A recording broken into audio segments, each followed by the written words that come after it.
الرجيم بسم الله الرحمن الرحيم السلام عليكم ورحمة الله تعالى وبركاته الحمد لله رب العالمين والعاقبة للمتقين ولا عدوان إلا على الظالمين أشهد أن لا إله إلا الله وحده لا شريك له وأشهد أن سيدنا محمدا عبده ورسوله اللهم صل وسلم وبارك على سيدنا محمد وعلى آله وصحبه ومن تبعهم بإحسان إلى يوم الدين اللهم اشرح لنا صدورنا وحسن أخلاقنا ويسر لنا أمورنا اللهم ارزقنا الفهم والعلم والحكمة والعقل برحمتك يا أرحم الراحمين والحمد لله رب العالمين أما بعد. Yang saya muliakan dan hormati puan-puan yang dirahmati Allah Subhanahu wa taala sekalian. Alhamdulillah, kita bersyukur kepada Allah Subhanahu wa taala di atas kesempatan masa yang sekali lagi kita dipertemukan dalam majlis ilmu yang penuh dengan keberkatan ini, insya-Allah. Pada pagi ini kita teruskan lagi pembacaan kali yang kedua kitab Kehadiran Kekasih, iaitu merujuk kepada baginda Rasulullah sallallahu alaihi wasallam. Pada kali pertama baru-baru ini kita baca beberapa kata-kata aluan daripada guru-guru saya dan guru kepada pengarang kitab ini sendiri. Dan insya-Allah pada pagi ini kita nak terus kepada muka surat 17. Muka surat 17.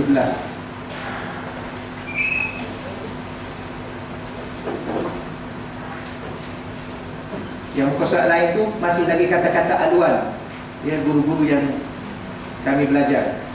Muka surat 16 yang tu antara jenis-jenis selawat yang kalau sekiranya puan-puan nak baca, kerana selawat ni dia ada banyak jenis.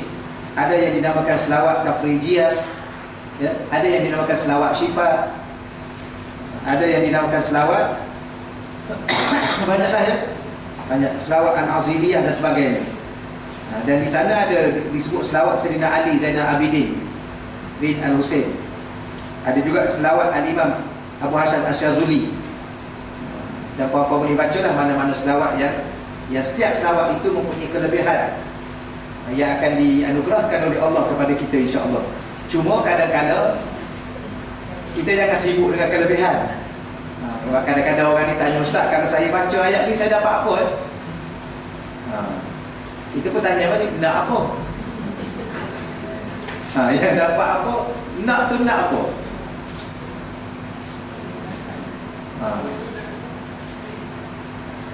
Ke nak murah rezeki? Ke nak panjang umur? Ke nak apa yang sebenarnya? Jadi niat aja lah yang kita nak tu. Sebenarnya tak perlu kita tanya kita ni dapat apa. Kalau baca Quran dapat apa? Niatlah kita nak tu nak dapat apa.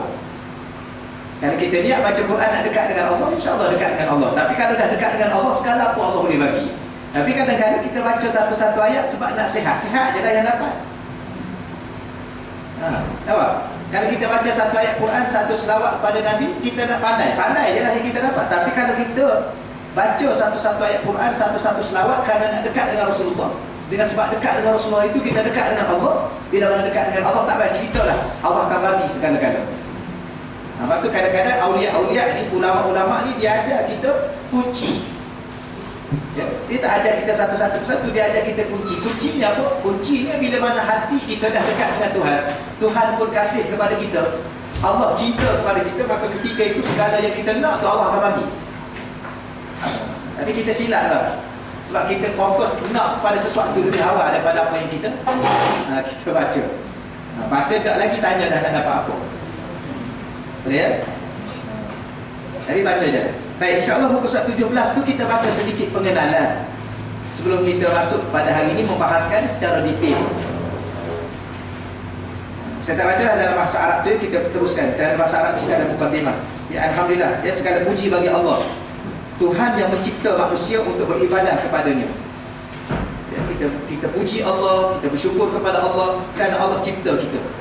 Kalau Allah tak cipta kita, kita tak akan ada pada hari ini. Itu yang selalu saya duk tanya setiap bahas. Tapi banyak kali dah tanya tempat-tempat lain pun. Tempat ni dah tanya ke belum? Tak apa, saya tanya lagi sekali. Hari ni puan-puan ada apa? Ada isteri, ada suami, ada anak, ada cucu, ada sedikit harta, ada sahabat, ada kawan-kawan. Kenapa ada semua yang ada? Kenapa? Saya jawab terus lah kan? Saya tanya, saya jawab. Mudah. Saya ulang lagi sekali. Kenapa hari ini kita ada suami, ada anak, ada isteri, ada ayah, ada ibu, ada harta sedikit lah, ada kenderaan, ada rumah. Kenapa kita ada semua ni? Sebab kita tu ada. Ya? Kita tak rasa? Ada orang jawab sebab Allah bagi. Betul, Allah bagi. Allah bagi itu sebab Allah adakan kita dulu baru Allah bagi. Yang bagi itu bagi ni susulan daripada ada. Sebab kita tu ada. Soalnya siapa yang adakan kita? Situ yang kita naknya.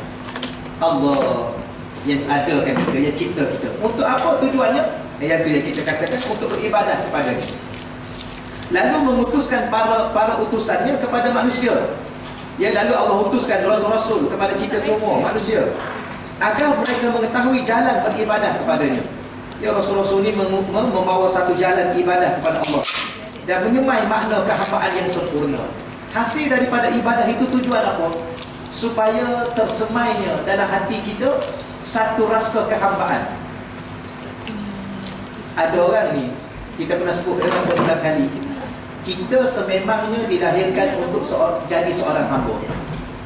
Sememang dan semestinya kita ni tak boleh jadi selain daripada hamba.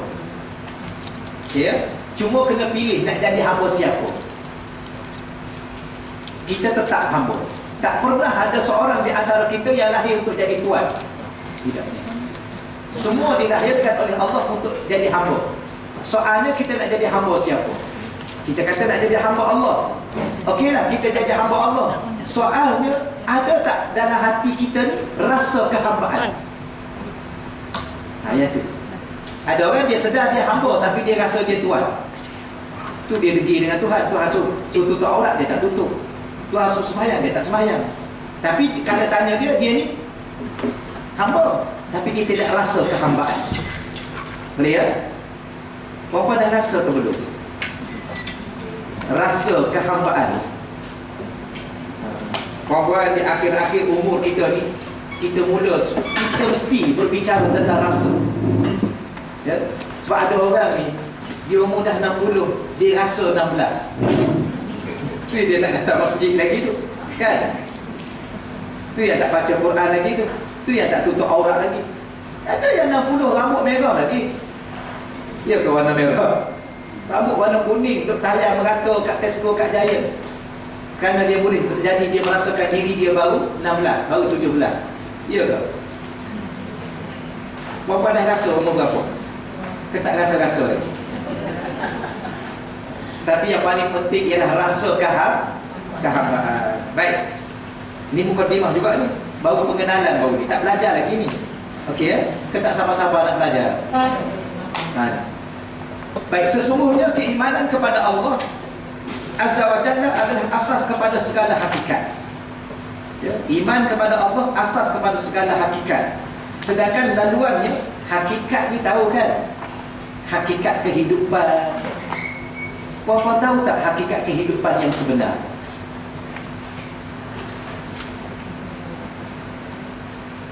Hakikat kebahagiaan yang sebenar.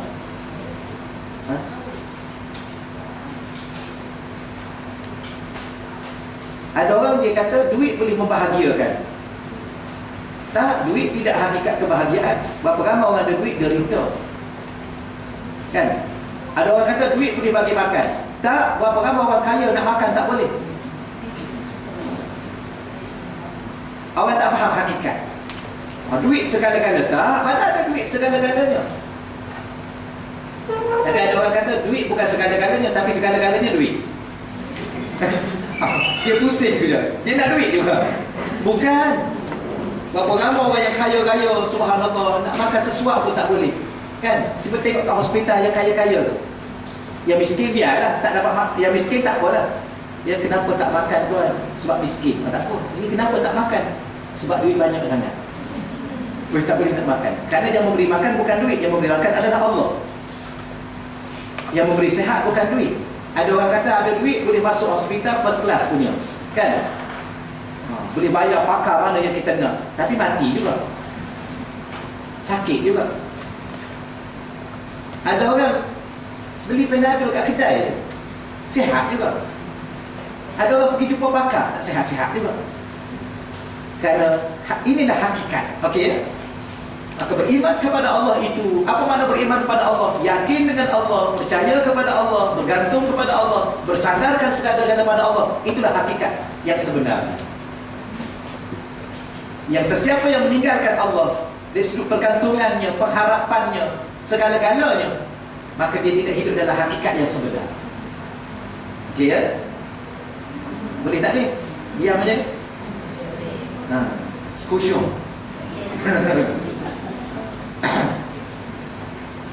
Baik, sedangkan laluannya adalah, seorang lagi sekali, sesungguhnya keimanan kita kepada Allah adalah asas kepada segala hakikat.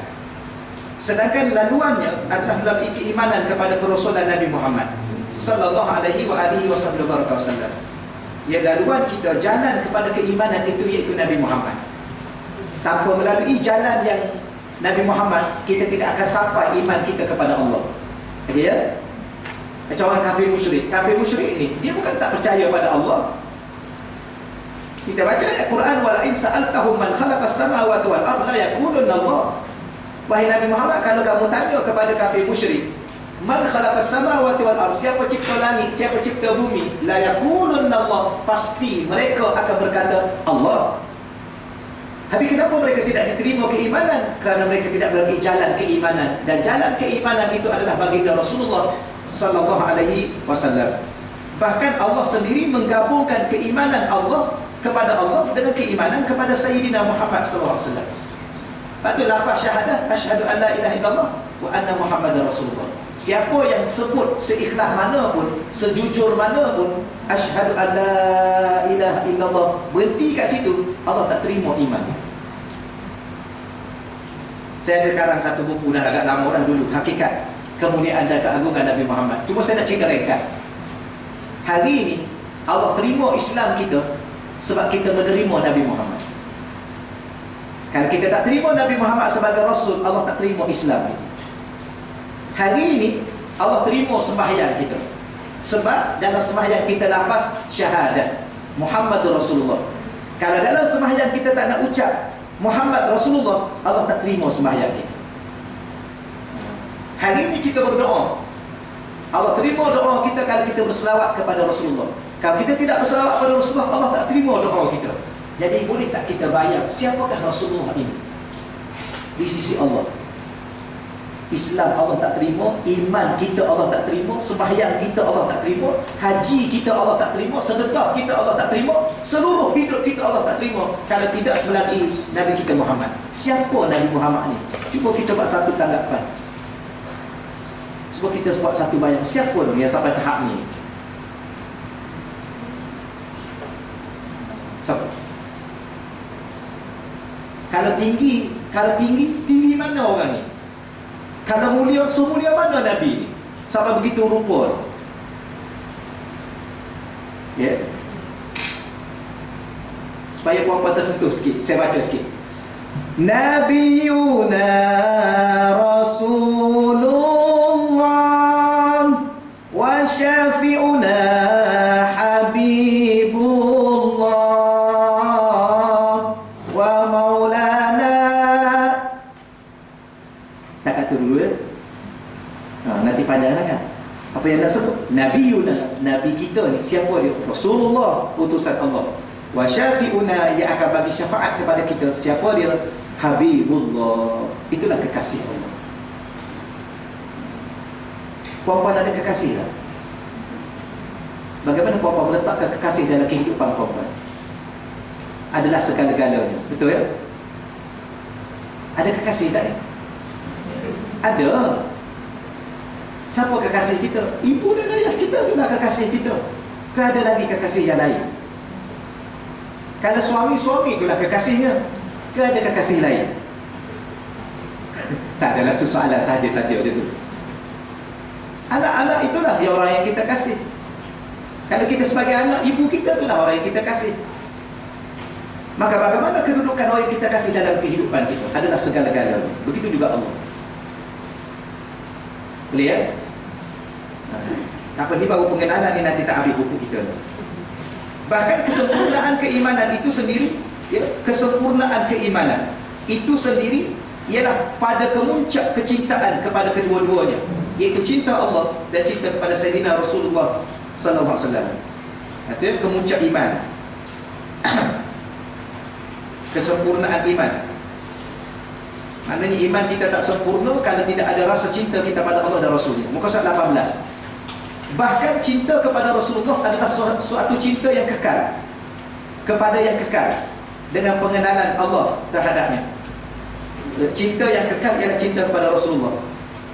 Ya, kerana cinta pada Rasul itu membawa kepada cinta Allah. Cinta Allah itu akan kekal selama-lamanya. Okey ya. Cinta suami sementara, cinta isteri sementara, cinta anak-anak sementara. Betul ya? Kecinta selama-lama. Dia pun baru fikir. Bila mana ustaz tanya, kejap ustaz saya nak fikir. Berapa ramai dulu seorang suami mengatakan cinta pada isteri, hari ini dia benci sebenci-benci. Begitu juga. Berapa ramai dulu seorang isteri cinta pada suami kan, tapi hari ini suami itulah yang paling dia benci dalam dunia. Betul ya? Bukan perempuan, orang lain ni dia cinta ni. Perempuan okey ya?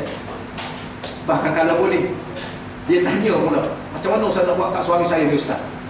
Nak buat apa? Kalau boleh saya nak dia mati Ustaz. Dulu sehidup semati.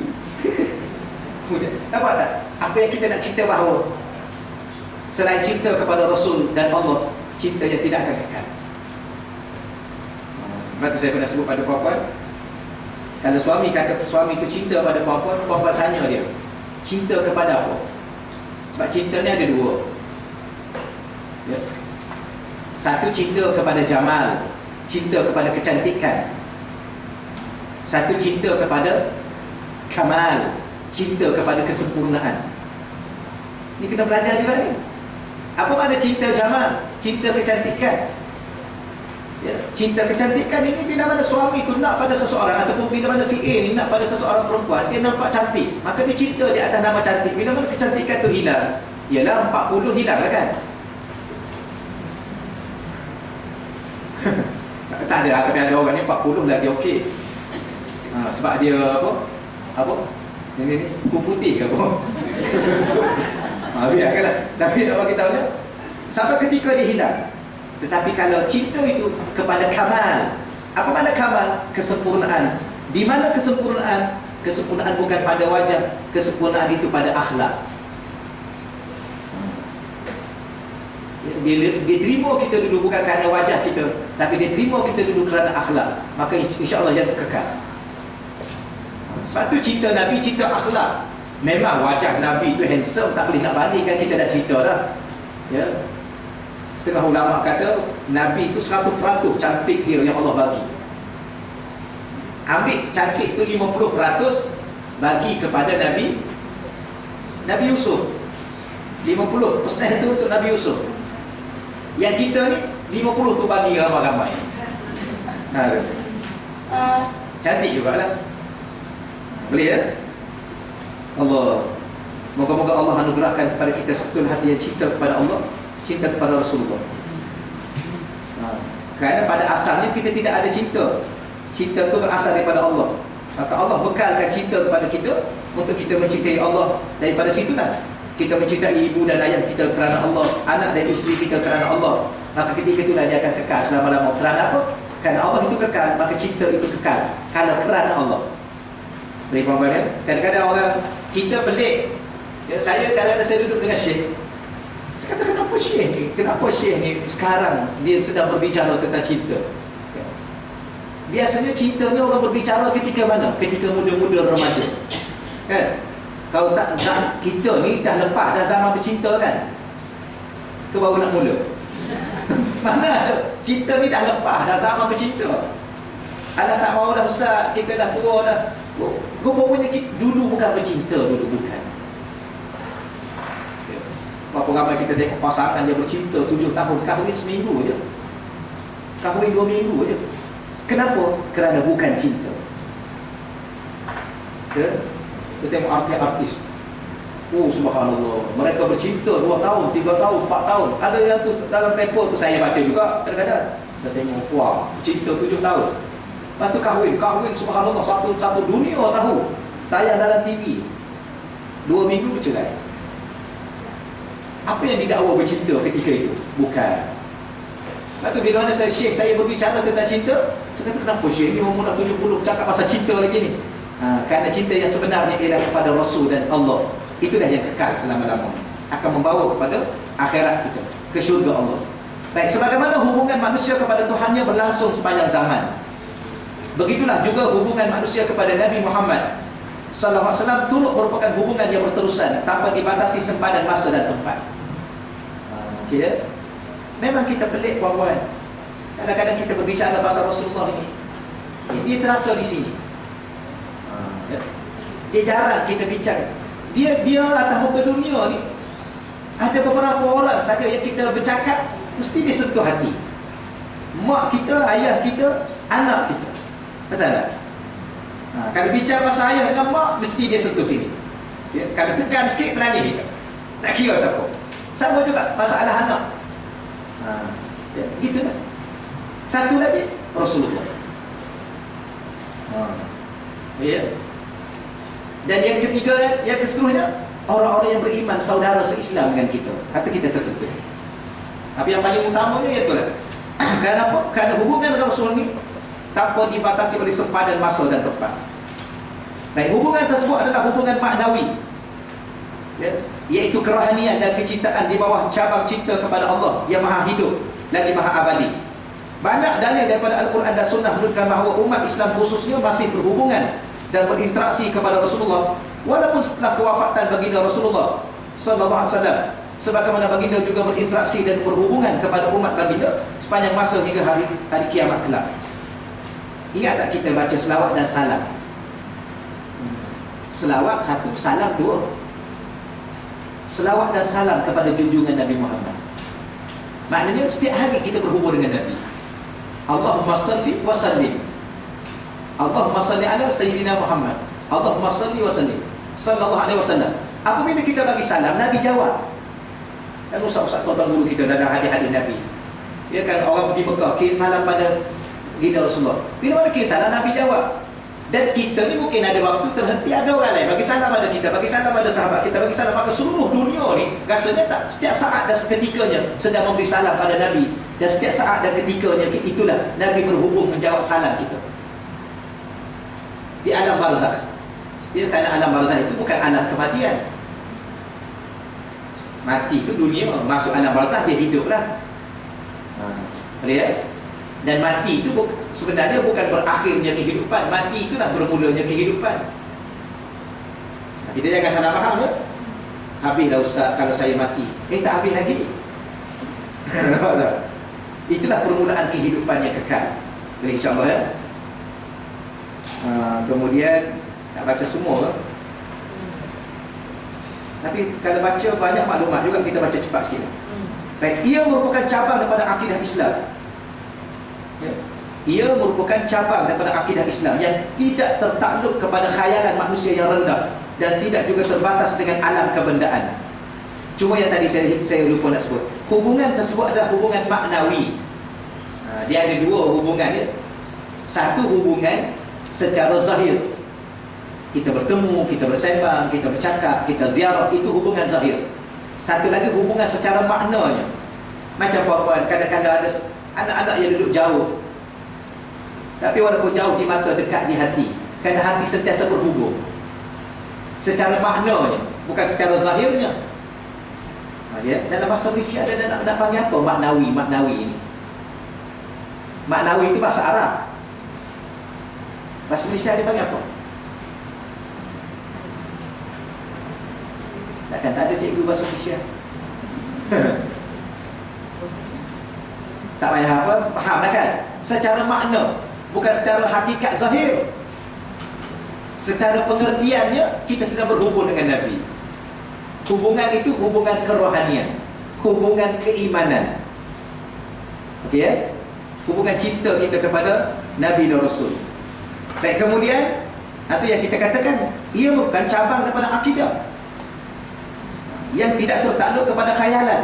Dari dalil tentang kehidupan para Nabi di alam barzakh, selawat yang sampai kepada Rasulullah sepanjang masa, doa dan perhatian Rasulullah kepada umat Islam sentiasa dan sebagainya, merupakan antara bukti hubungan antara Nabi Muhammad sallallahu alaihi wasallam dengan umatnya tidak pernah terhenti. Kita selawat saja, Nabi tahu kita selawat. Kita bagi salam saja, Nabi jawab terus salam kita. Maka rupanya secara maknanya kita tidak pernah terputus interaksi kita dengan Rasulullah. Rasul juga tidak pernah terputus ingatan dia kepada kita.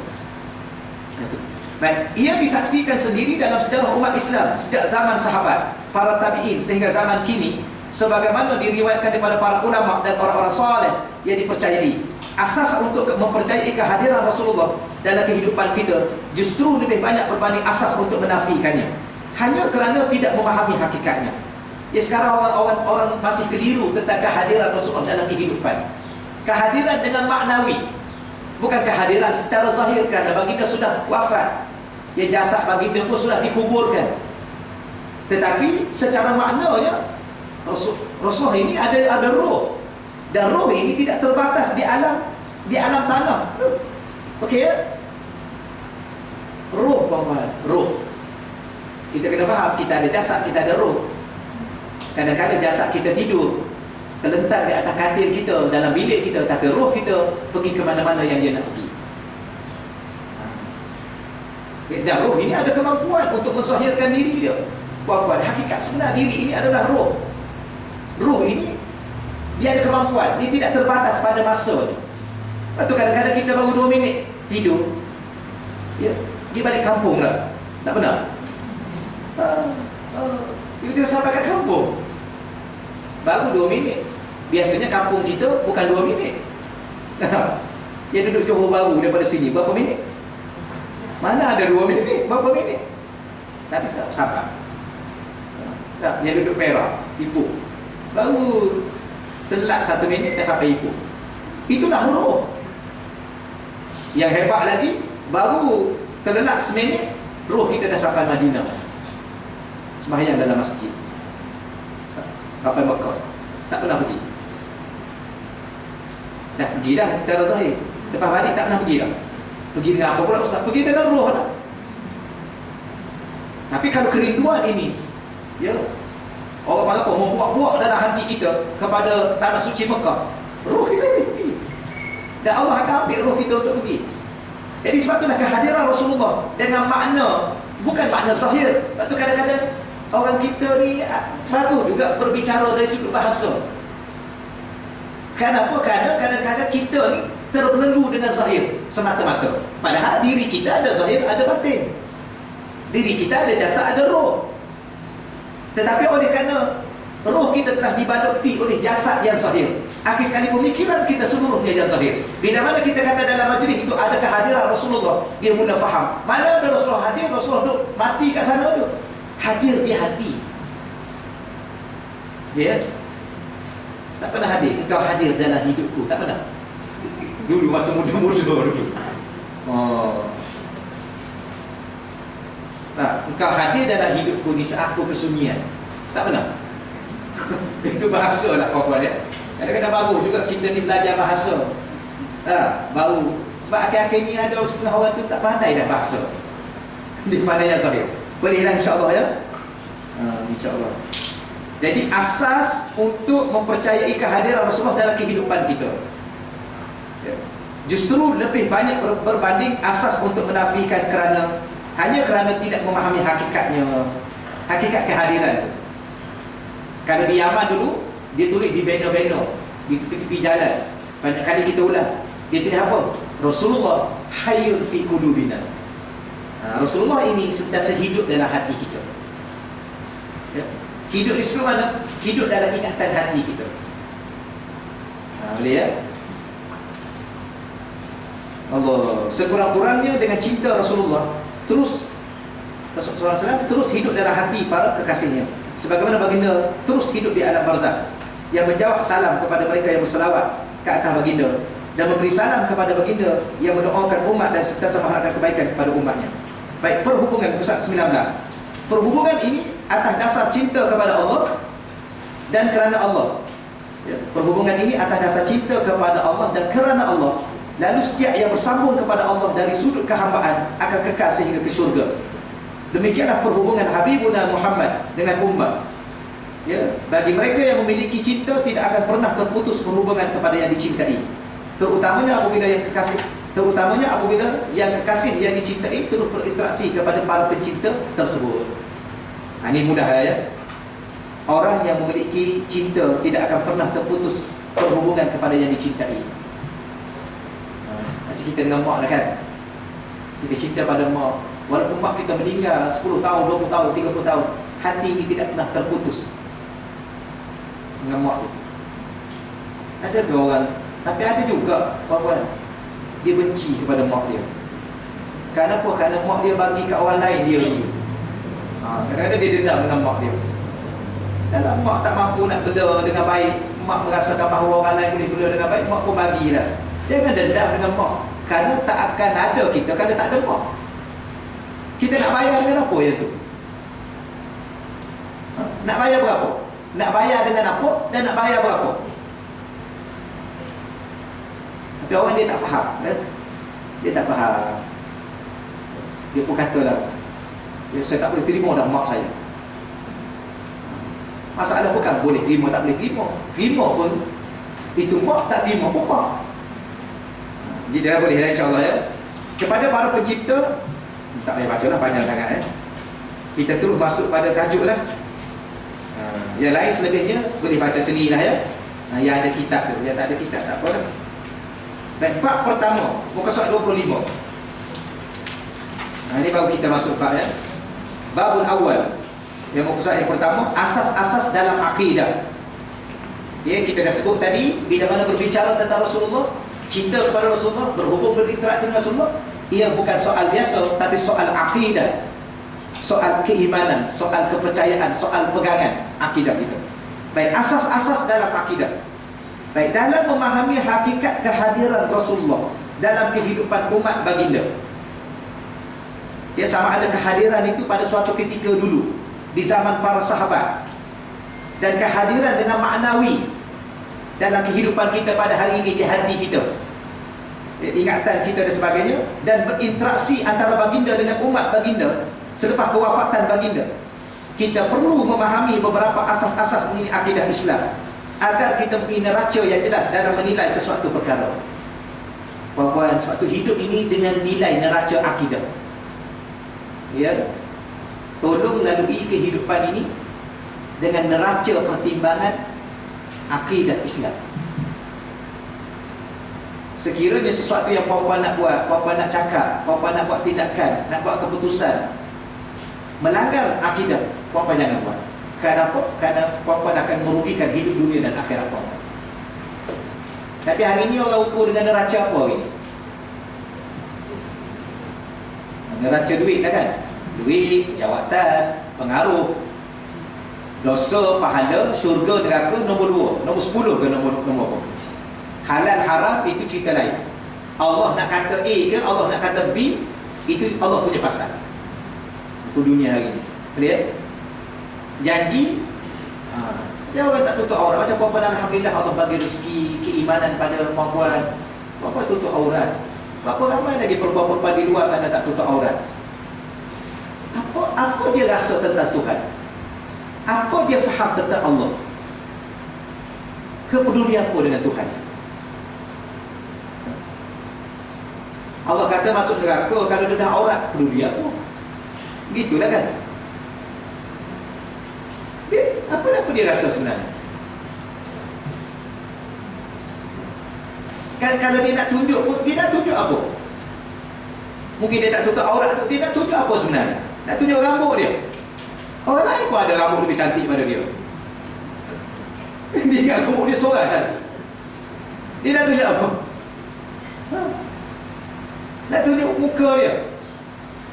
Dia pakai tudung ni kadang-kadang jauh lebih cantik wajah dia. Dia dah tahu dia apa sebenarnya. Ini masalah akidah dia dengan Tuhan sebenar-benarnya. Ya? Boleh ya? Dia ada krisis hamba dengan Tuhan, siapa tak tahu? Ada krisis ke? Boleh ke kita kata dia ada krisis dengan Tuhan? Hilang kepercayaan mungkin, hilang keyakinan mungkin, atau hilang rasa takut mungkin. Kita kata mungkin sebab kita tak nak confirm dah kan. Biar harap-harap Allah bagi hidayah lah pada mereka. Okey ya, itu mereka. Baik, asas pertama sebagai neraca mempertimbangkan kehidupan ini, terutamanya di segi kita dengan Rasulullah, iaitu kekuasaan Allah ke atas yang mungkin. Apa makna mungkin? Makhluk. Ya, tolong tulis di situ. Makhluk. Kenapa makhluk dinamakan mungkin? Kerana makhluk ini harus ada dan harus tidak ada. Mungkin. Kita pun cakap bahasa Malaysianya mungkin. Tapi bahasa Malaysianya ada G. Bahasa Arab mungkin. Mim, kaf, nun. Jadi nun tu jadi N saja tu. Apa makna mungkin? Makhluk. Kenapa makhluk tu namanya mungkin? Kerana makhluk ni boleh ada, boleh tidak ada. Mungkin ada, mungkin tak ada. Jadi kekuasaan Allah ke atas seluruh makhluk. Baik, Allah bersifat maha berkuasa. Ya, itu neraca yang pertama sekali. Jangan ukur pada kuasa kita. Kuasa kita terhad, kemampuan kita terhad. Okey, Allah tidak terhad. Allah penuh berkuasa. Maka sifat kekuasaan Allah adalah yang mana dengannya Allah Azza wa Jalla mengadakan sesuatu yang mungkin. Boleh ada dan boleh tiada. Itu mungkin, makhluk. Atau meniadakannya mengikut kehendaknya, iaitu kehendak Allah. Selagi mana sesuatu itu mungkin, maka tiada yang mustahil untuk diadakan oleh Allah. Allah Azza wa Jalla maha berkuasa melakukan apa yang dikehendakinya, sebagaimana dia maha berkuasa untuk tidak melakukan apa yang tidak dikehendakinya. Kita kata gini puan-puan, Allah maha berkuasa, dan kalau Allah berkehendak tidak ada yang mustahil. Contoh, kita kata Allah nak hantar Rasulullah. Contoh ya, jangan salah faham ni. Kita duduk di sini, tiba-tiba ada seorang lelaki masuk. Dia duduk depan ni. Siapa dia? Rasulullah. Mustahil tak bagi Allah? Tidak mustahil. Boleh tak Allah buat macam tu? Boleh. Ataupun tiba-tiba masuk seorang lelaki duduk depan. Lelaki tu ialah ayah kita yang meninggal 20 tahun dulu. Boleh tak bagi Allah? Boleh. Tapi yang datang tu bukan jasad lah. Jangan salah faham pula. Habis apa? Roh lah. Habis nampak tu, ialah Allah bagi, boleh kita nampak. Sekarang ni pun kalau Allah buka hijab mata kita, boleh nampak syaitan, boleh nampak jin, boleh nampak alam akhirat, boleh nampak. Sebagaimana Nabi pergi ke mana? Nabi pergi ke Isra Mi'raj. Nabi nampak syurga, Nabi nampak neraka. Kenapa? Itu anugerah Allah, tidak mustahil bagi Allah. Jangan fikir dengan akal kita. Sandar pada Allah bahawa Allah itu tidak mustahil baginya. Kalau Allah nak bagi, kalau Allah tak bagi pun tak ada masalah. Puan-puan, saya dengan puan-puan dah terlalu agak lambat dalam perjalanan kerohanian. Ruh ini mampu penglihatannya menjangkau alam-alam yang lain. Bahkan ruh ini, puan-puan sekalian, oleh kerana dia tak terikat dengan masa, dia tak terikat dengan tempat. Kalau kita duduk di sini, kalau Allah bagi izin, kita boleh nampak apa yang berlaku kat rumah kita. Dia panggil kasyaf. Cuma masalah sekarang ni puan-puan, masalahnya ialah kita tidak apa ni, kita nak kata apa dalam masa yang lebih mudah. Kita terlewat untuk berada di atas jalan tersebut, yang menyebabkan kita terlewat merasai apa yang dirasai oleh para ahli ulama yang terdahulu. Nanti puan-puan, kalau puan-puan, tapi kita ada kaedah. InsyaAllah lah puan-puan sekalian, saya akan, tapi nanti kita baca dulu kitab ni sampai ke satu ketikanya, saya akan bagi kaedah-kaedah pada puan-puan. Harap-harap dengan kaedah ini kalau Allah izin, ya, Allah izin pada kita, Allah akan singkapkan mata hati kita, mata batin kita. Yang kalau contoh kita kata tadi ada seorang lelaki masuk dalam ni, duduk kat depan ni, tidak semua orang dapat melihat, ya, kerana tidak semua orang hatinya bersih, tidak semua orang yang jiwanya dekat dengan Tuhan. Maka siapa yang diberi itu sebenarnya? orang-orang yang dipilih oleh Allah. Cuma bila mana kita dapat lihat yang menyebabkan kawan kita tak dapat lihat, kita jangan bising. Kita takut jadi fitnah. Nanti dia seorang nampak, dia kata, oh, saya nampak ada orang datang ni Rasulullah. Orang lain semua tak nampak. Orang kata dia ni tak betul ke ni? Patut Allah ni ditunggu masa kita juga. Ditunggu apa? Ditunggu orang yang boleh jaga rahsia. Allah tidak akan bagi rahsianya kepada orang yang tak boleh jaga rahsia. Kalau kita tengok yang relax, jangan gelapah, relax je. Dah ada nampak dah? Pokok nampak yang ada kat atas ni kan, duduk kat depan ngaji, jangan bising, relax je. Buat biasa je. Ada tu. Tak ada, saya pun tak nampak juga macam buat. Ya ke Ustaz? Tak ada. Tapi malaikat-malaikat ada. Yang malaikat ni dia ada satu kumpulan yang namanya sayarat. Apa makna sayarat? Peronda-peronda. Dia cari apa? Dia cari majlis-majlis zikir, majlis-majlis ilmu. Bila mana dia jumpa satu majlis ilmu, dia panggil kawan-kawan dia yang lain berada dalam majlis ilmu. Ada nampak tak? Tak nampak lah. Kenapa tak nampak?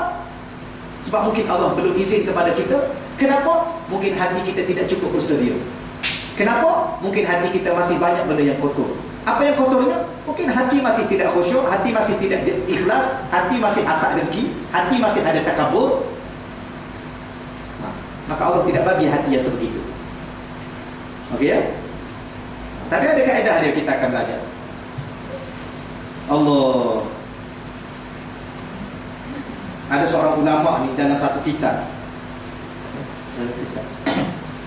Dia beramal dengan satu amalan 30 hari. Maka dia mengalami seluruh, dia mengalami, orang nak panggil apa ya?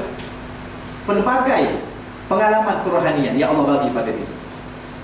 Dan dia tak cerita, tapi dia kata, cubalah kamu beramal dengan amalan itu, kamu akan merasai segala apa yang aku rasa. Dia panggil tersikap mata hati. Tapi puan-puan, dia tidak sekejap masa dia kan. Jangan pula, Ustaz, saya dah amal ni tak nampak lagi ni. Jangan. Allah. Tak apalah, insya-Allah kita akan cubalah semampu mungkin, selebihnya kita banyak berdoa kepada Allah. Moga-moga Allah, kerana bagi Allah tidak mustahil. Bagi kita itu mustahil, bagi Allah tidak mustahil. Allah nak bagi apa pada kita. Baik, kemudian firman Allah Subhanahu wa taala, "Innallaha 'ala kulli syai'in qadir." Ini asas akidah ya. Kita dengan Allah, innallaha 'ala kulli syai'in qadir. Sesungguhnya Allah ala kulli, di atas segala syai'in, sesuatu, qadirun, maha berkuasa. Terjemah bahasa Malaysianya, sesungguhnya Allah maha berkuasa di atas segala sesuatu. Itu terbalik. Tapi itu susunan ayat bahasa Malaysia itu betul lah. Arab, ayat dalam Quran di Arab, ayat di Arab.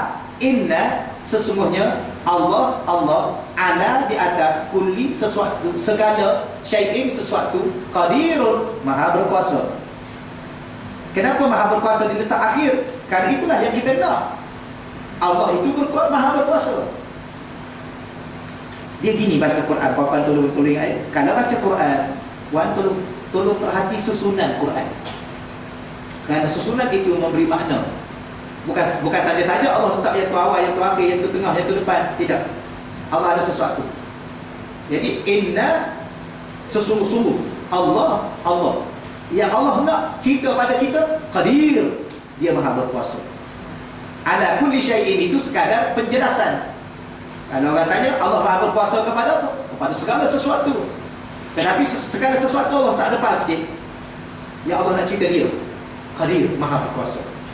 Gitulah ya. Baik, begitu juga dalam hadis Nabi sallallahu alaihi wasallam yang menyebut tentang al-asmaul husna, di mana di antara nama-nama Allah ialah al-qadir, yang maha berkuasa. Muka surat 26.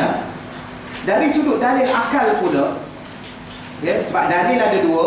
Satu dalil akli, dalil akal. Satu lagi dalil naqli. Apa makna naqli? Dalil yang kita nukil. Naqal. Apa makna naqal? Kita pindah. Itu asal makna, faham ya? Kalau kita terjemah mudah, apa makna dalil naqli? Dalil Quran dan Sunnah. Kenapa namanya dalil naqli? Naqal. Kerana Quran dan Sunnah itu Allah pindah kepada malaikat, malaikat pindah kepada Nabi, Nabi pindah kepada kita. Dipindah bacaannya, dipindah pengkhabarannya, begitu. Boleh ya? Satu lagi dalil akli, dalil akal. Kerana akal ini boleh dijadikan dalil. Ya, baik. Kita baca muka surat 26 dari sudut dalil akal. Jika kita lihat alam ini dan sekalian makhluk ialah perkara-perkara baharu, sedangkan semua yang baharu itu adalah sesuatu yang diciptakan. Kerana tidak mungkin sesuatu itu mencipta dirinya sendiri. Ini akal kita berbicara. Kalau saya tanya puan-puan, akal boleh terima tak? Ni kotak tisu ni dia jadi sendiri. Maka akal tak boleh terima. Habis ada yang mencipta kotak tisu. Habis kalau kotak tisu ni yang macam ni pun tak boleh jadi sendiri. Alam yang besar lagi tak boleh jadi sendiri. Yang tersusun rapi dengan siang dan malamnya, hujan dan panasnya, ribut dan petirnya, dengan tumbuhan binatang, alam semesta, takkan jadi sendiri. Kalau kotak tisu ni pun tak boleh jadi sendiri. Itu akal berbicara. Baik, maka Tuhanlah yang mencipta alam ini. Kerana mustahil alam ini ini ada daripada tiada tanpa ada yang menciptanya. Dengan demikian ia menunjukkan sifat kekuasaan Tuhan, kerana dialah yang mencipta alam ini. Sesuatu itu mustahil dapat mencipta sesuatu melainkan dengan sifat kekuasaan. Orang yang nak cipta kotak tisu ni mesti orang yang ada pengetahuan, ada tenaga, ada kuasa. Kan? Walaupun nampak biasa ni, tapi bukan calang-calang juga nak buat kotak ni. Dengan bahannya daripada mana. Begitulah alam ini yang begini hebat. Sudah tentu yang menciptanya jauh berkuasa. Ini akal berbicara. Okey ya? Selalunya puan-puan bicara hati kan, tak pernah bicara akal. Kenapa? Kita tak kisah sangat akal kata apa. Jadi bila mana kita berbicara tentang Tuhan, Tuhan suruh kita guna akal. Tak tu puan-puan, orang kafir sebenarnya kalau dia betul-betul guna akal, tak adalah dia akan sembah lembu, tak adalah dia akan sembah batu tu. Tak ada. Monyet tu, sepatutnya monyet tu Tuhan bagi dia. Sepatutnya dia lah yang panjat pokok, monyet pegang tali. Mak monyet tu Tuhan. Jadi dia kata monyet tu Tuhan, tapi monyet tu yang kena panjat pokok bagi kelapa kat dia. Terbalik. Tuhan apa macam tu? Kalau guna akal, dia lembu, dia nak cakap pun tak boleh, berak beratur, jadi Tuhan.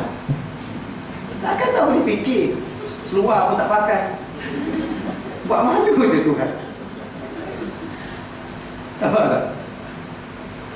Tapi subhanallah, dia bawa, dia pakai lembu tu cantik-cantik, dia bawa ke kuih, dia angkat ekor lembu tu, dia duduk bawah tu, dia lembu kencing atas kepala dia. La haula wala quwwata. Saya pernah tengok di Kelang. Satu kali dia duduk mengajar di satu surau tu, nak lalu ke kuih tu. Dia lalu tu, dia tengok, cantik lembu tu. Tak, dia pakai cantik lah lembu tu, macam tu lah juga. Tapi pakai tu cantik. Saya pun perlahankan sikit kereta. Kemudian Sami tu angkat ekor, dia pegang ke seluruh. Lepas tu, bukankah kawan tu duduk bawah tu? Budak lembu pun kencing tu, satu kat mana. Nah, di mana akal? Yang ni yang Allah kata la yaqilun. Orang kafir ni seumpama binatang, tak ada akal. Yang tu tak ada akal, dia pun tak ada akal. Lepas tu manusia kalau betul-betul guna akal, tak akan berlaku apa yang berlaku. Ya? Baik, kemudian lagi, semua itu mustahil dapat mencipta sesuatu dengan sifat kekuasaan. Justru Allah yang telah mencipta alam ini, sudah tentulah dia ialah Tuhan yang Maha Berkuasa, yang mencipta alam ini dengan kuasa. Jika Tuhan tidak berkuasa, sudah tentu dia tidak dapat mencipta. Tak apalah, habis dari situ ya. Kita baca asas yang kedua. Boleh? Jadi sekarang ni puan-puan, bila mana kita berbicara tentang sesuatu, jangan lupa tidak mustahil bagi Allah untuk melakukan sesuatu. Tidak mustahil. Jangan sadar pada diri, sadar pada Allah. Sebab tu kadang-kadang orang tabligh, puan-puan, saya bercakap dengan orang tabligh ni, kadang-kadang pemikiran orang tabligh ada juga betul. Betul lah. Dia berbicara, dia kata apa? Dia kata,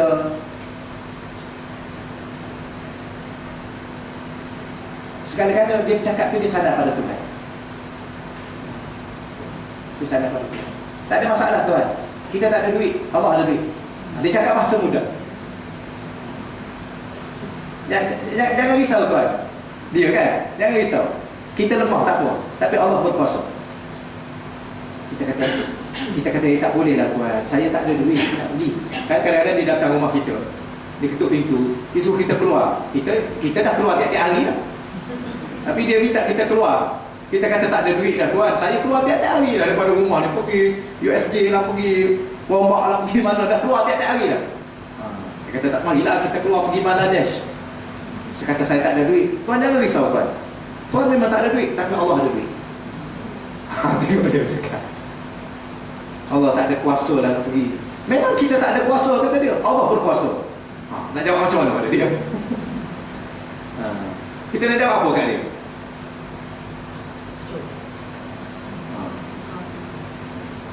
Kita kata tak ada masa lah. Kita bagi alasan macam-macam. Tapi dia, bahasa dia kembali pada Allah. Kerana segala-galanya memang mustahil pada kita, tapi tidak mustahil pada Allah. Itu neraca pertimbangan. Baik, yang keduanya, keimanan terhadap kehidupan di alam barzakh. Ingat ya, dalam akidah Islam, setiap Muslim wajib beriman tentang alam barzakh, iaitu kehidupan di alam kubur. Alam barzakh itu alam apa? Dalam nama lainnya alam kubur. Ada kehidupan tak di sana? Ada kehidupan. Alam barzakh ni bukan alam untuk kita mati di situ, tidak. Mati itu di dunia. Ya. Alam kubur tu bukan alam mati. Alam kubur tu alam kehidupan barzakh. Apa makna barzakh? Barzakh ni ialah dinding antara dunia dengan akhirat. Dinding. Itu barzakh. Dinding je. Tapi dinding itu dia luas, nak banding dengan dunia. Orang ibarat gini dah puan-puan ya. Puan ingat tak dulu masa duduk alam kandungan dulu? Ingat lagi? Tak ingat tak? Tak nak tanya ya. Berapa luas masa duduk alam kandungan dulu? Berapa luas? Tak ingat tak? Takkan tak ingat. Cepat lupa lah puan-puan. Tapi bila mana puan-puan mengandung, puan-puan lebih tahu daripada kita orang lelaki ni. Berapa luas kandungan yang anak puan-puan duduk dalam tu. Tapi bila mana keluar ke dunia, apakah bandingan rahim dengan dunia? Tak terbanding keluasannya. Betul ya? Maka begitulah kata ulama, ibarat dia, dunia dengan alam barzakh tak terbanding. Seumpama kandungan dengan dunia, dunia dengan alam barzakh jauh lebih luas. Luas. Puan-puan, nak menampung manusia zaman Nabi Adam dulu, menampung sampai kita hari ni yang tak habis-habis lagi, duduk lahir lagi berapa hari, tiap-tiap hari duduk melahirkan lagi ni. Itulah alam barzakh, keluasannya. Tetapi dia ada satu sempadan, dinding setengah bahasanya, antara dunia dan akhirat. Maka di situ kehidupan dia, di situ ada sebuah kehidupan yang namanya kehidupan barzakh ataupun kehidupan di alam kubur. Itu bahasa bercakap biasa. Maka kita beriman secara umumnya, seseorang yang meninggal dunia sebenarnya sedang hidup di alam yang berlainan. Kerana meninggal dunia itu di dunia. Sebab tu dia tak panggil meninggal barzakh, meninggal dunia, masuk ke barzakh. Nah, itu bahasa biasa lah kan. Kadang-kadang bahasa biasa ni kena cakap juga supaya, oh gitu ya. Puan-puan alhamdulillah dah faham, ada orang tak faham. Dia ingat mati habis cerita. Sebab tu sebelum mati ni lah kalau nak buat apa-apa pun. Dia kata macam tu. Dah, nak enjoy. Sekarang lah kan, mati tak ada. Dia faham gitu. Dia ingat mati tu habis. Tak. Mati tu bukan, mati tu kerana sekadar nak pindah tempat. Bahkan orang yang mencintai Allah ini lebih suka mati daripada hidup. Kenapa? Kerana hidup sekarang ni takkan jumpa Allah. Mati tu jumpa Allah. Di mana? Di alam barzakh. Jumpa malaikat-malaikat Allah. Dapat manfaat ibadah yang kita sedang beramal. Bila nak rasa? Kan sembahyang kan dah lama dah kan. Bila nak rasa nikmat sembahyang tu? Di alam barzakh, amalan itu akan berbentuk manusia. Ia akan menemankan kita bersama dengan amalan, dengan baunya, dengan cantik rupanya. Berdoalah puan-puan. Allah, kadang-kadang saya sendiri pun, puan-puan ada pengalaman belajar. Puan-puan lagi lama belajar dengan saya, betul ya? Ke saya dulu belajar dengan puan-puan. Saya sekarang umur 39, muda lagi lah. Jadi puan-puan yang umur 50, sudah tentu puan-puan belajar dulu dengan saya kan? Ke saya dulu belajar. Sudah tentu puan-puan dulu yang sembahyang, ke saya sembahyang dulu. Jadi puan-puan pun ada ilmu yang banyak, kerana puan-puan dah lama dah belajar. Tetapi dalam pengalaman belajar ni puan-puan, akhir sekali saya dah, saya buat kesimpulan tidak ada jalan yang paling mudah sekali minta merayu dengan Allah saja. Sembahyang teruskan macam biasa, puasa macam biasa, baca Quran macam biasa, selebihnya merayulah pada Allah, tolonglah ya Allah. Jadikanlah kuburku ya Allah satu taman daripada taman syurga ya Allah. Tolong ya Allah, bila mana aku balik akhirat nanti ya Allah, Engkau tolong pastikan aku dihimpun dalam golongan yang beriman ya Allah. Tolonglah ya Allah. Aku merayu padamu ya Allah. Bila mana sampai Engkau nak bagi buku catatan, puan-puan, kita ni tak perlu bahasa Arab. Yang bahasa Arab yang dah hafal tu doa je lah, teruskanlah. Tapi ada waktu cakap bahasa Malaysia dengan Tuhan. Apa yang kita hasrat hati saya, hasrat hati puan-puan ya. Ya Allah, tolong pastikan ibu dan ayah aku ke syurga ya Allah. Saya ada banyak kapi-kapi kalau nak cerita, kadang-kadang takut dia jadi rahsia. Jadi boleh juga nak kongsi ya. Ada banyak benda yang tak tahulah. Nak kata kelebihan pun kadang-kadang orang lain pun ada juga. Tapi salah satu amalan saya lah perempuan ni. Tapi nak kata amalan bukan amalan juga. Saya buat masa sekarang ni, daripada dulu lah sampai sekarang, saya sentiasa doa supaya ya Allah, Engkau pastikan ibu aku ni ya Allah, Engkau masukkan dia ke syurga. Kalau amalan dia tak cukup ya Allah, Engkau ambil lah semua amalan aku, Engkau ambil lah ya Allah. Dan Engkau bagilah. Kalau amalan aku tak cukup lagi, menyebabkan dosa dia mungkin banyak, Engkau ambil lah dosa dia letak pada aku ya Allah. Saya selalu sebut begitu Bapak ni. Setiap kali saya sembahyang, saya doa. Dan kalau saya doa pun, kalau saya doa seorang-seorang lah, kalau kita jadi imam tu tak boleh lah pula kan. Kalau kita jadi imam, mesti kita kena doa untuk kita dah orang awam. Jadi kalau saya doa seorang, tak pernah doa pada saya doa pada mak saya, ya Allah, Kau tolong pastikan mak aku masuk syurga ya Allah. Aku ni ya Allah, Kau ampunkanlah dosa tu ya. Engkau bukan tak tahu aku ni macam mana ya Allah, banyak dosa. Jadi aku nak minta Engkau ni ampunkanlah ya Allah. Kemudian Engkau nak letak di mana tu pula lah. Tapi pastikan mak aku ya Allah, Engkau masukkan dia ke syurga. Saya selalu sebut macam tu lah. Jadi bila mana kita itu mungkin Allah ada kasihan juga lah, kasihan belah juga lah pada kita lah. Sebab kita nak pastikan mak kita, tolong pastikan mak kita ni ke syurga, ayah kita masuk syurga. Kalau pahala mak dan ayah kita tak cukup, Kau ambil lah ya Allah pahala aku ya. Kau ambil semua lah. Aku tak nak pahala ni. Ya aku nak pastikan mak aku masuk syurga. Dan sudah tentu dosa aku banyak, maka ya Allah Kau ampunkan lah. Kasihan dia lah ya Allah. Tapi tuan-tuan, bila mana kita bercakap begitu dengan Tuhan, ada sesuatu yang banyak Allah bagi, Allah buka banyak.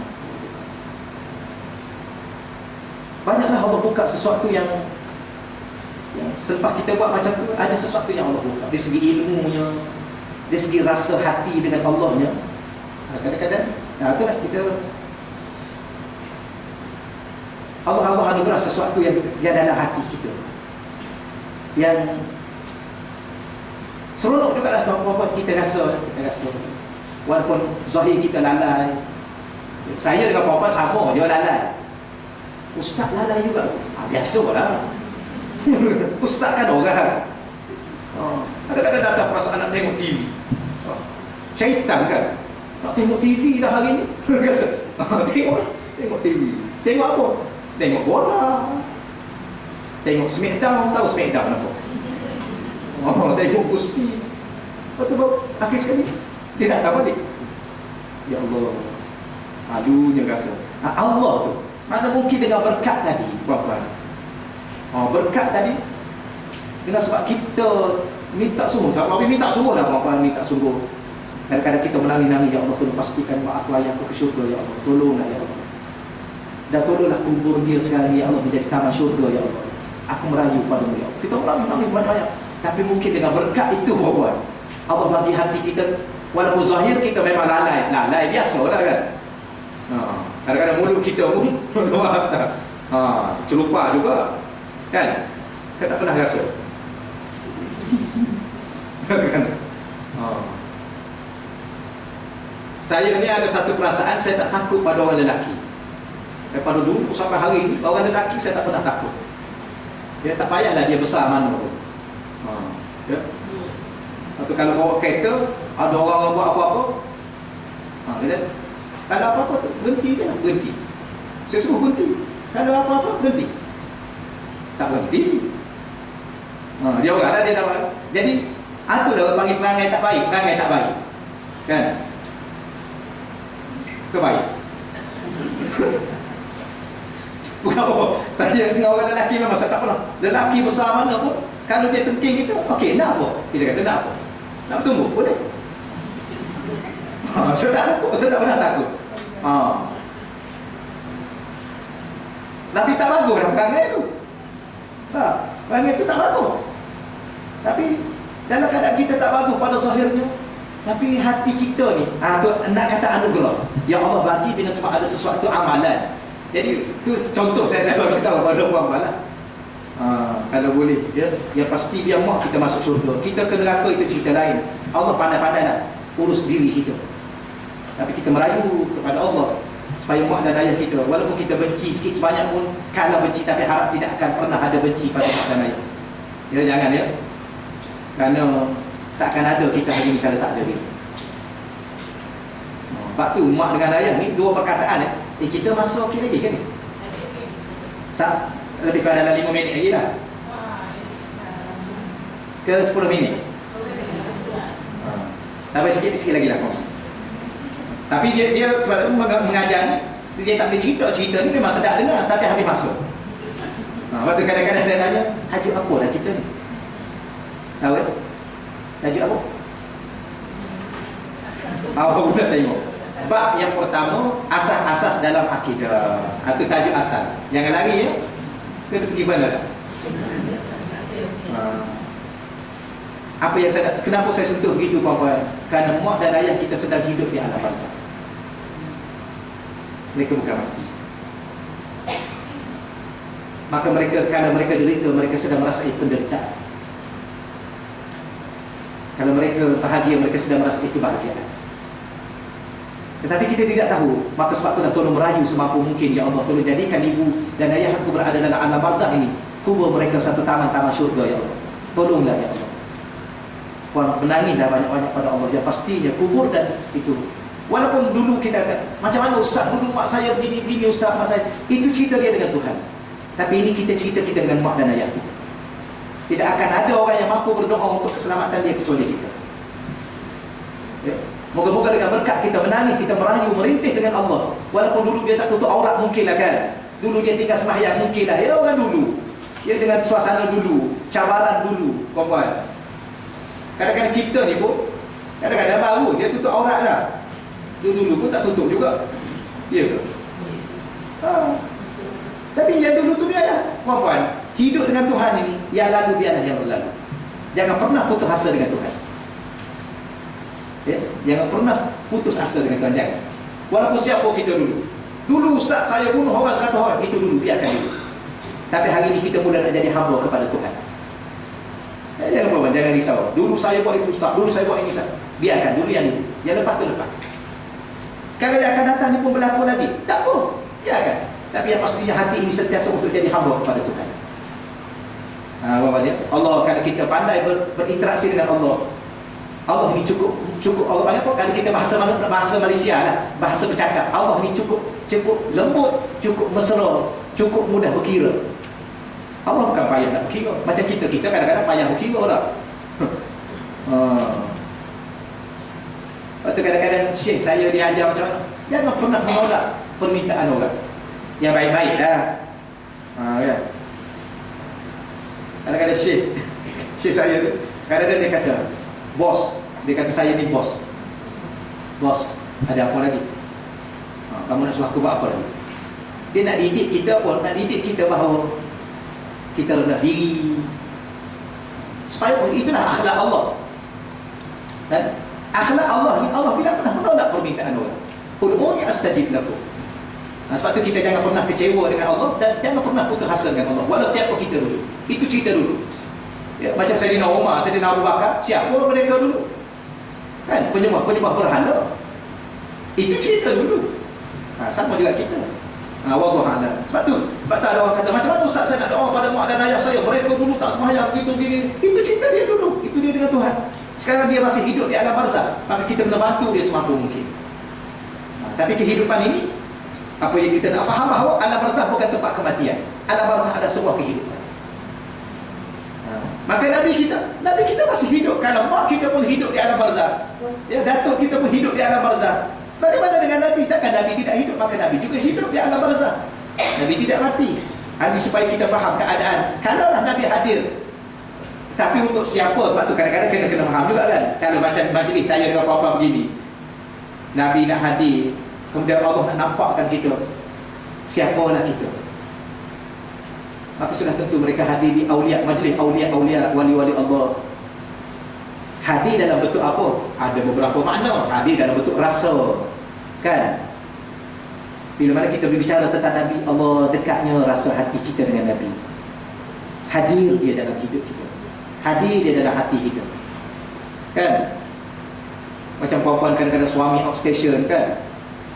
Itu dah lupa. Kadang-kadang kita duduk makan seorang-seorang, rasa ada dia kat sebelah tu.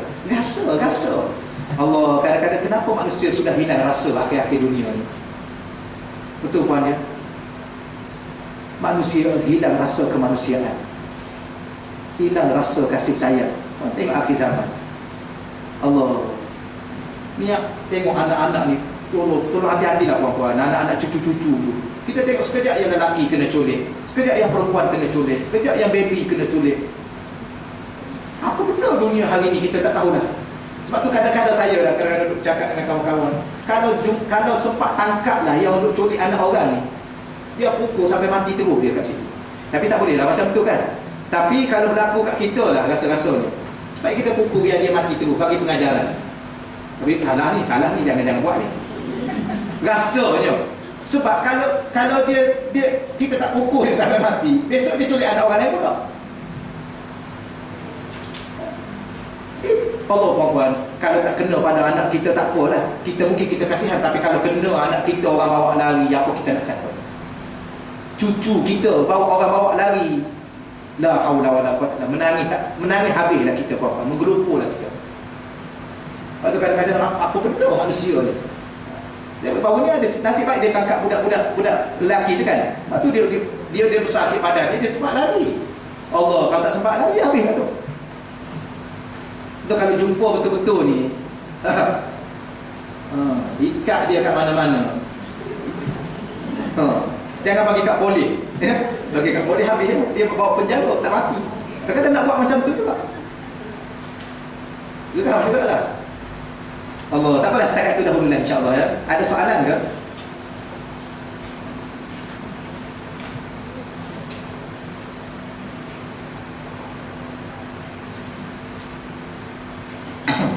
Dia buat belajar kitab-kitab begini, kalau boleh dah akan datang nanti ya, akan datang. Kita ambil masa dulu, kita mula 9:30. Kita ambil masa dalam 10 minit, kita berselawat dulu pada Nabi 100 kali. Dia yang cantiknya kita istighfar 100 kali, selawat 100 kali, la ilaha illallah 100 kali. Kerana ketiga-tiga ini dia panggil orang apa? Kalau istilah syekh-syekh kita ni, dia panggil zikir tarikat. Apa makna zikir tarikat? Zikir tarikat ni ialah zikir mengangkat kerohanian. Dia nak bicara benda-benda begini, dia kena bicara dengan rasa. Bukan bicara dengan akal semata-mata. Akal tu memang nak kena guna untuk faham, tetapi untuk rasa. Tapi bila mana untuk rasa ni, dia nak kena ada zikir. Apa makna zikir? Zikir ni membawa hati kita kepada Allah, maka hati itu akan hidup. Bila mana hati itu hidup, maka hati ini merasai apa yang dibincang. Itu akan datang insya-Allah puan-puan ya. Sebagai itu, Sebab ilmu dia akan datang ke hati. Maka ilmu yang ke hati inilah yang akan melahirkan rasa. Ya, kalau dengan Allah rasa takut dan gerun pada Allah. Kalau dengan Nabi rasa cinta dan ingat pada Nabi. Itulah insya-Allah. Ada soalan tak buat masa sekarang? Ustaz, kalau Ustaz kata yang pertama pasal jelas. Ya. Kalau orang sembahyang mana tinggal tu ada kata wajib ni Allah. Ya. Begini puan ya. Maksud saya tadi tu jangan salah faham ya. Yang kena qada. Ya. Jangan kata yang lepas tu lepaslah. Maksudnya perasaan hati kita dengan Tuhan. Jangan kerana benda yang kita buat dulu tu akhir sekali kita hilang putus asa pengharapan pada Tuhan. Tu maknanya begitu. Jangan yang tak sembahyang dulu, kalau macam tu lepaslah Ustaz. Mana ada lepas? Yang qada kena qada. Yang kalau curi harta orang kena hantar. Yang kalau mengumpat kena pergi minta halal. Iaitu kaedah syariat. Syariat adalah syariat, peraturan adalah peraturan. Kan? Solat yang ditinggalkan wajib qada. Berapa tahun Ustaz saya tinggal? 20 tahun kena qada lah. Ya. Kalau dah tinggal 20 tahun, qada dah 20 tahun. Habis sempat tu. Siapa suruh tinggal? Dia tanya pula kita sempat. Dah setakat sempat.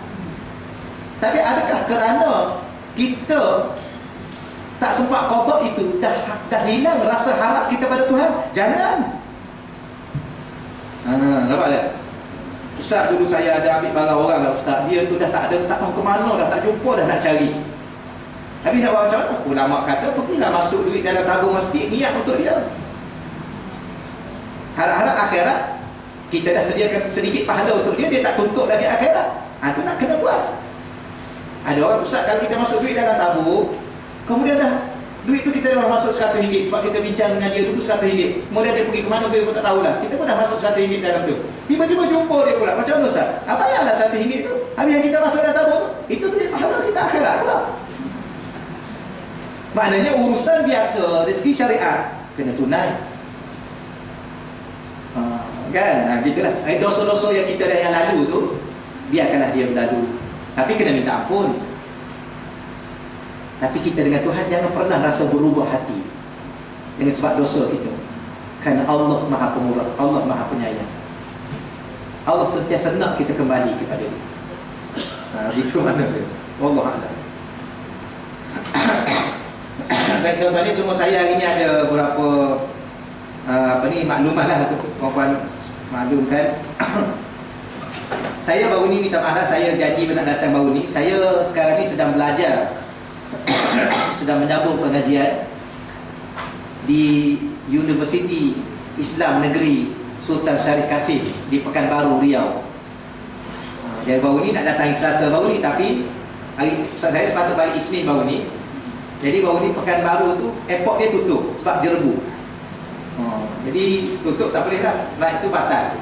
Jadi saya terpaksa ke Padang, 8 jam daripada situ ke Padang, naik flight kepada Padang. Tu yang terpaksa tangguh minggu ni. Tak ada lah, tu salah satu dah sebab saya tak hadir baru ni. Jadi terpaksa tangguh untuk minggu ni. Cuma yang keduanya, di belakang tu saya ada bawa buku-buku yang saya karang lah. Antaranya buku, kalau apa-apa belum dapat lagi lah, saya ada karang satu buku kaedah mudah. Apa nama buku ni? Yang makhraj huruf ni. Saya ada karang satu buku bagaimana kaedah untuk mudah untuk kita belajar kaedah makhraj huruf. Contoh puan-puan nak baca Quran, ya puan-puan kena baca dengan makhraj. Ya, contohnya huruf ta. Di mana huruf ta? Ya, hujung lidah mendekat pada gusi gigi gunting atas. Cuma saya permudahkan pada puan-puan, huruf ta ni dia ada berapa? Ya. Dia ada berapa sifat? Huruf ta ada berapa sifat? Saya senarai semua sekali sifat tu. Kalau huruf ta ada berapa sifat kuat, ada berapa sifat lemah. Ya. Huruf ta tahu ada berapa sifat? Masa baca Quran. Ada berapa? Huruf ta ada berapa sifat masa baca Quran? Apa baca tak Quran? Habis baca macam mana? Tak apalah. Itu Ustaz dah sampai. Belum lagi. Kalau Ustaz sampai belum begitu. Jadi huruf ta ni dia ada 6 sifat. Cuma 6 sifat tu berada dalam kumpulan sifat kuat. Huruf to dia ada sifat jahar, sebutannya jelas dan nyata. Huruf to ada sifat syiddah, sebutan dia kuat. Huruf to ada sifat isti'la. Isti'la ialah huruf meninggi. Huruf to mesti baca tebal. Dan huruf to ni ada berapa peringkat tebal? Dia ada 5 peringkat tebal dalam Quran. Kalau huruf to paling atas sangat kuat tebal, to paling bawah kurang kuat tebal. Dan huruf to juga dia ada itbaq, dia ada ismat, dan dia ada qalqalah. Dia ada 6 sifat kuat. Tahu semuanya? Baru belajar. Jadi buku saya tu saya permudahkan pada puan-puan. Saya letak huruf, contohnya saya letak huruf alif, maka saya sebut semua sekali makrahnya mana, sifatnya apa, sifat tu ada berapa bahagian, macam mana cara nak baca. Tentang satu huruf tu. Dekat belakang tu dah puan-puan. Cuma saya sebagaimana puan-puan sedia maklum, saya ada madrasah. Ya, madrasah di Seksyen 15 Shah Alam, iaitu pondok moden, sebab sistem pondok moden. Dan yang terbaru pula saya ada nak lancarkan untuk kita buka satu lagi, iaitu akademi tahfiz. Akademi tahfiz di tempat yang sama dah. Kalau puan-puan ada masa, saya ada buat program di Shah Alam tu Seksyen 15 tu, puan-puan boleh pergi dah tengok sendiri tempat tu. Jadi ada di belakang sana saya ada bawa sedikit ni, kalau ada sedikit sumbangan lah daripada puan-puan untuk saya menjayakan program-program yang dilaksanakan, insyaAllah. Wallah, itulah sedikit pengetahuan. Baik, setakat itu dahulu insyaAllah. Auzubillahi minasyaitonirrajim. Bismillahirrahmanirrahim. Wassalatu wassalamu ala asyrafil anbiya'i wal mursalin wa ala alihi ajma'in. Allahumma arzuqna fahman nabiyyin wa hifdzal mursalin wa ilhamal malaikatil muqarrabin. Allahumma arzuqna futuhal arifin. Ya Fattahu ya Alim, ya Fattahu ya Alim, ya Fattahu ya Alim. Birahmatika ya arhamar rahimin. Walhamdulillahi rabbil alamin. Taqabbalallahu minkum ya karim.